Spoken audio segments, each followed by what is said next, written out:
Bismillahirrahmanirrahim. Assalamu alaikum wa rahmatullahi wa barakatuh. Today, under this episode, lesson 5, we are covering a lot of things. But before that, I would like to make one quotation.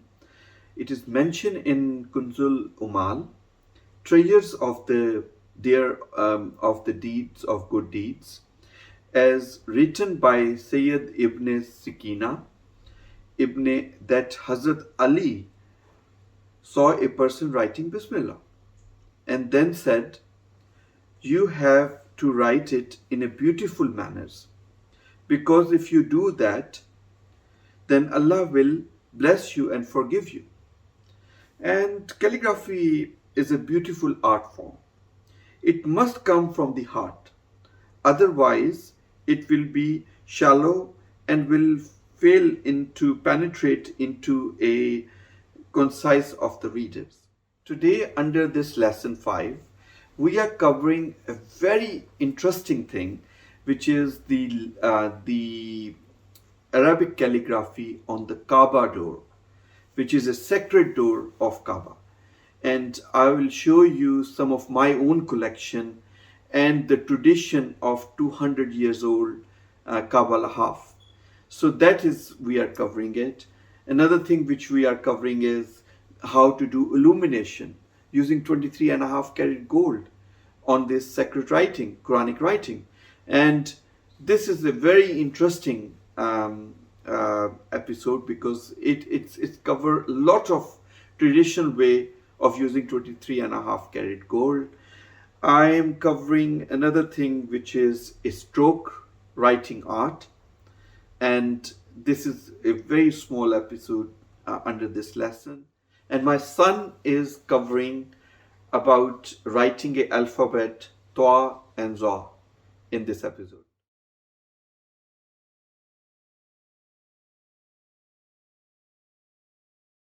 Bismillahirrahmanirrahim. This is a special episode. We are covering something which is incredible. You never thought about Islamic art and Quranic art, which is related to a Kaaba cloth, the sacred cloth. And this is, I'm going to tell you about, this is about 200 years old Kaaba Ghalaf, or the cloth, sacred cloth, on the door side, and full of Islamic calligraphy, Quranic calligraphy on them. This is made with cloth, a very strong cloth, and with the silver and gold thread. Please, Shadhan, tell about more about this. So the Kiswa of the Kaaba has always been given precedence. So, and especially when the Ottoman period came, the precedence was paramount. And this is of course the original Kiswa, the cloth that covered the door of the Kaaba. Now you might notice something different to the modern day, and that is the color scheme. The Ottomans actually varied the color scheme of the Kiswa throughout their rule. And throughout the rule, they were changing the colors, whereas nowadays we see the traditional black and gold. Now you can see the array of Quranic verses that have been used, and this was actually to signify some were related to Masjid al-Haram and some were generally powerful verses of the Qur'an. Now if we go through, we can see through the borders that we have the Surah al-Fatiha written throughout the borders over here in gold thread, and then we have the Surah al-Ikhlas written in gold thread as well on the top strand. Then in the green circles, the green emblems, we have Allahu Rabbi and Hasbi Allah repeated again. And there's the two places where Kullu Allah, Surah Ikhlas is written. One is in this round shape over here, and something is on the top as well. But then we can see the attributes of Allah repeated again. Now the beautiful thing is we have Ya Fatahu repeated again and again. And over here we have Ya Fatahu repeated in the Musanna style, the mirror style. So it's the same attribute repeated in a mirror form. Then we have the main name of Allah, Allah itself, and then we have the verse Adkhuluha Bislamin Amanin. Then again we have verses such as, the main central piece over here is very interesting actually, because this shows the authenticity, gives the hijri that it was produced in and it was given in, as well as the seal of the Ottoman Sultan. Now this was produced during Abdul Majid I's reign, and these are normally attributed to their fathers. So their father's name was Abdul Majid Khan, and you can see the name and his signature written in gold thread, showing that it's been commissioned by him for the Kiswa. Now the interesting thing is that there used to be a proper Kiswa journey. These are start in Cairo and then end up in Hijaz. So this was actually produced in Cairo by Egyptian artisans using the traditional methods and the traditional means that were used for several hundred years. And then they were taken to the Hijaz region. Then over here in the red emblems over here at the bottom, we see La ilaha illallah Muhammadur Rasulullah al-Malik al-Haqq al-Mubin Sadiq al-Wa'id al-Amin. We see that repeated again. And then we have the repeated green emblems of Allahu Rabbi and Hasbi Allah. And Shazan, please tell us to our audience that this is mostly written in Khat Sulas, which we are teaching at the moment. And the beauty about that it's still the existing kaswa have the similar 99% of the similar Quranic verses is written on that as well. So the Thullah script, the reason why we are teaching it is because it was normally used on the monuments, on the great ornaments, on the greatest, the most sacred of pieces, and it's the most difficult to write. Yet it's the one that gives most respect to the blessed words of Allah. So you can see that the Thullah script has been used and it's still being used because it is the most magnificent, the one that looks best to the eye, the most aesthetically pleasing. And that's why it was used. And the Ottomans are great artisans of the Islamic calligraphic tradition. And they respected the words, they respected the letters. And you can see that through the respect they've given to the Kiswa of the Kaaba. Yes. One more thing which I would like to tell you about this Kaswa is that during the Jalsa Convention 2019, Hazrat Khalifatul Masih Khamis Aydullah Ta'ala bin Nasir Aziz, he came to our Jalsa exhibition in convention to see this Kaswa as well. And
So today we're showing gilding, and is in particular gold leaf gilding. So the history of gilding is that it's been used in the Islamic tradition since the very early years of Islam.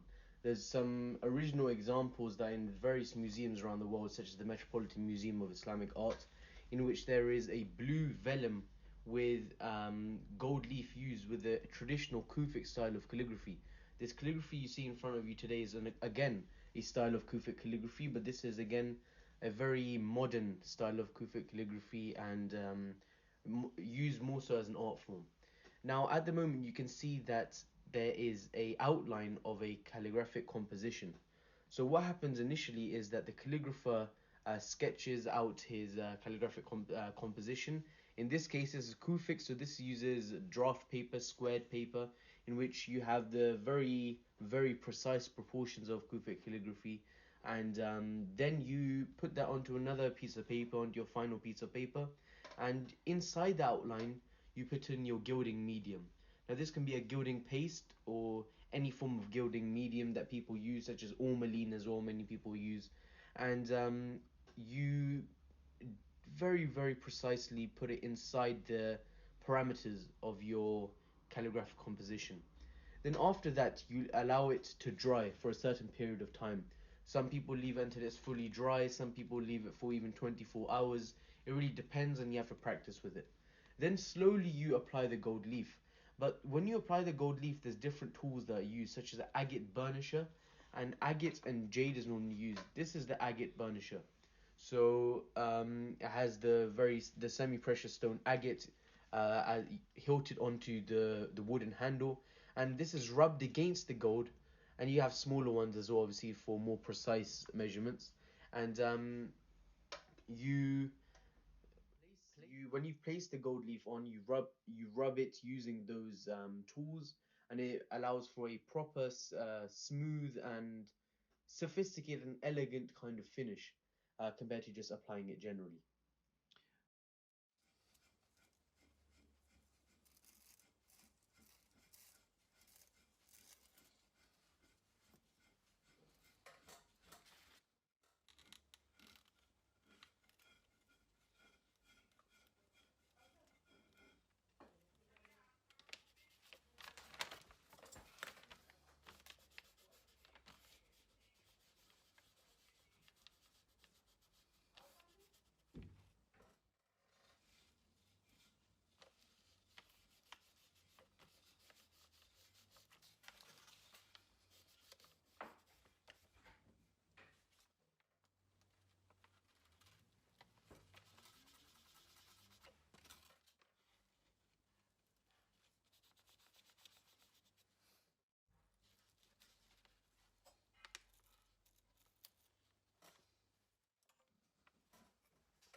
This is another Shazam's calligraphic piece, which I'm doing illumination.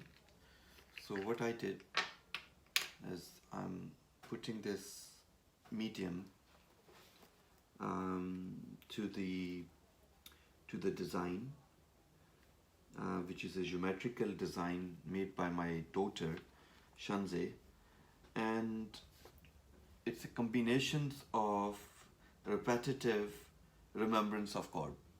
So in geometrical art and in calligraphy, it's a repetitive remembrance of God which created in this calligraphic work. So I'm putting this medium over here, um, and this will help us to put 23.5 karat gold. I did that, and I will leave it for 2 hours, might be more than 2 hours, to set this medium uh, on the paper, and then I will put 23.5 karat gold on them. There's a two kind of illumination gold transfer gold leaf we use as well. The company which you can buy is Cornelius and Sons as well, which is based in Birmingham. And the others form of leaves we use like this as well. So for example, this leaf, we will put that.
This is this kind of stroke writing established in Iraq, and one of the very famous Khatat, who was being actually during this assassination in Iraq in war time, he was being killed. But people actually keeping his concepts of understanding about this stroke writing as well. So what mostly people used to do is that these are the pens, any pens you can use, any kind of wood you can use, but mostly I use these pens, and I put actually a cloth.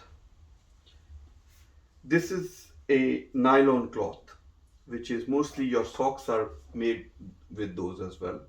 So put those actually on the top of this and put the thread at the end of it like this. Very tight, and because what happened that it can absorb this ink in more rhythmic form as well. And in China, the most famous calligrapher Haji Nuruddin, he used the same concept as well. So once you create your pen like this, then you dip it into a ink, and mostly this ink is being diluted with distilled water as well.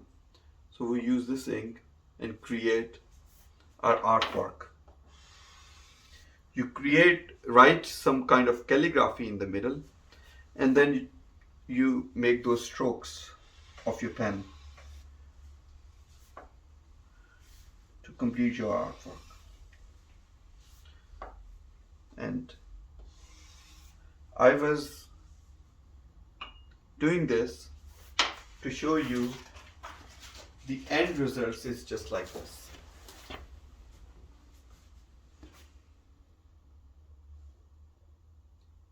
And what happened that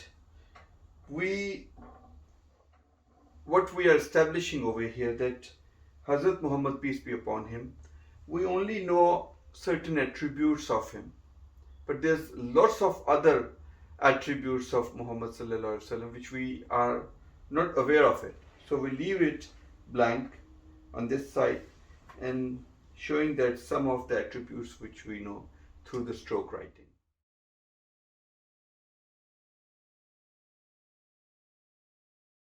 Assalamu alaikum wa rahmatullah.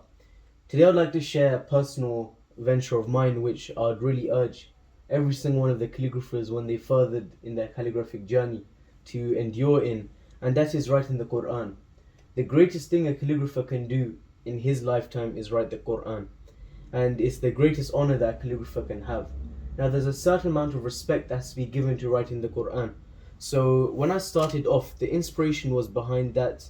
I started on the 1st of this year, and the plan was that this year I would start writing the Qur'an. It would take a very long time to write, but the main meaning was that I would slowly write it, give respect to the letters, and as I go along, the beauty about Islamic calligraphy is, as you've noticed, every letter takes a very long time to write.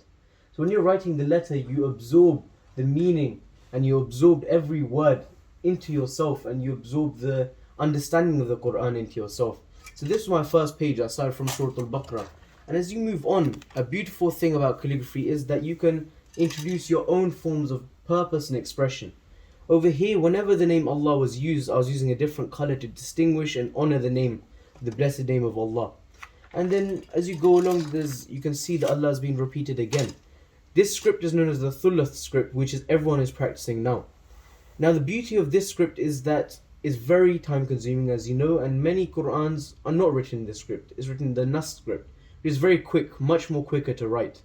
And the reason for this Qur'an to be written is that this will again be another milestone, which is that the full Qur'an will be written in the Thuluth script, which is very, very rare, especially in the modern day. As you go along, you can again see that Allah has written, and it's a very time consuming process. Every side takes around 1.5 hours to write. So around both sides takes around 3 to 3.5 hours. And you can see that even the borders take time. Every border has to be equal. Every line has to be equal, proofreading has to be done. And in different places, there's different forms of expression, as I will show as I go along. Now, you can see the uniformity of the writing, and it has to be readable. You can see the kaf, the elongation of the kaf has been written in a different color. Now, over here, you can see annar. Now, this is another form of expression where I've shown that annar is written in the red color. Yet, if I turn around, you can see Jannat, heaven, is being written in a serene blue color. Another form of expression that is seen. So this is the beauty. As you can see, this is where the ruku ended, and I've changed the colors of the ahrab, the diacritical marks, and they've been changed to a different color. And every time a ruku changes, that changes as well. So these are all forms of expression. Now, it's very difficult to write the Quran like this, and it's very time consuming, and the respect that needs to be given is utmost and paramount. Yet the zenith of a calligrapher is writing the Quran, and underneath that zenith is the hilya, which is written especially in the Ottoman form of Islamic calligraphy, which is the description, just like the Shama'il Muhammadiyya, which is the description of the Prophet sallallahu alaihi wasallam. So I would urge everyone to slowly, as they start writing even more beautiful letters and they carry on practicing their writing, they slowly start to write the Quran when they have given respect to the letters and respect to the words. Jazakallah.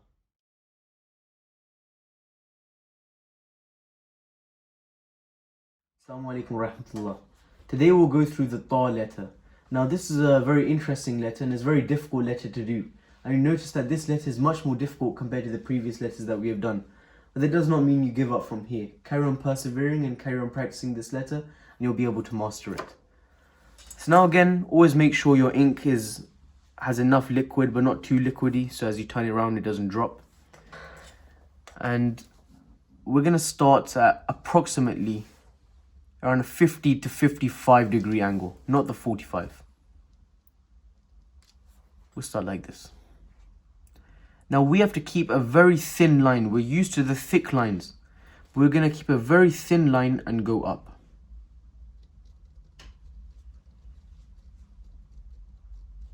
We slowly look, I'm slowly making it thicker. And I stop just before the beginning part of the letter.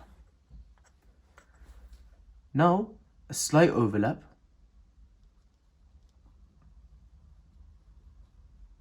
I'm bringing it down. But look, I'm not bringing it out straight. It's a slight curve. You're always curving.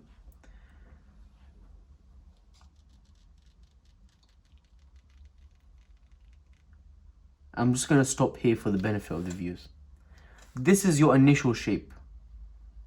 Make sure it's joined. And now, look at the orientation of my column. I'm twisting it. And now, it's almost horizontal. And you can refine it using the edge of your column. This is the bottom part of your ta. Now, I'm going to do something that's very familiar to everyone who's done the practice, which is the alif.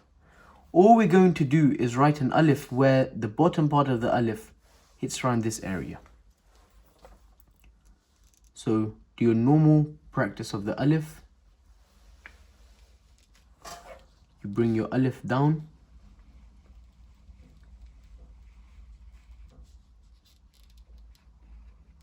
And you connect with the edge of the previous letter. Again, you do the head of your alif that you've been doing previously, going up, then going down, making the edge with the edge of your column. And that's your ta. It's not as difficult as it seems. The alif you're already used to, so around 50% of the letter you've already practiced. It's just this initial part where you're changing the thickness, which is slightly difficult. Over here, it's around 1 nuqta depth. Not much more than that. From the Khat-e Kursi, it's 1 nuqta. This edge where we are changing the orientation of our column should be around 2 dots. This part over here where we are bending, where the thickness is changing, should be no more than 2 to 2.5 dots. This straight area here should only be around 1 nuqta. And then you have the general proportion of your alif, where it's 7 to 9 dots.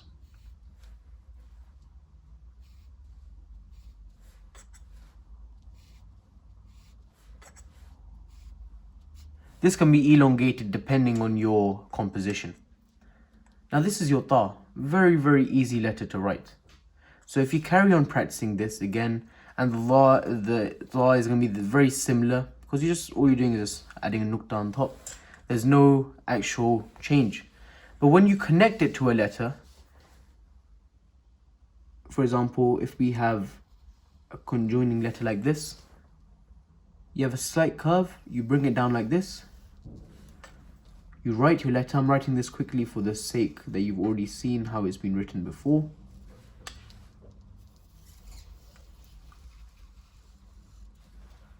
But look, you still have that general shape that you had here.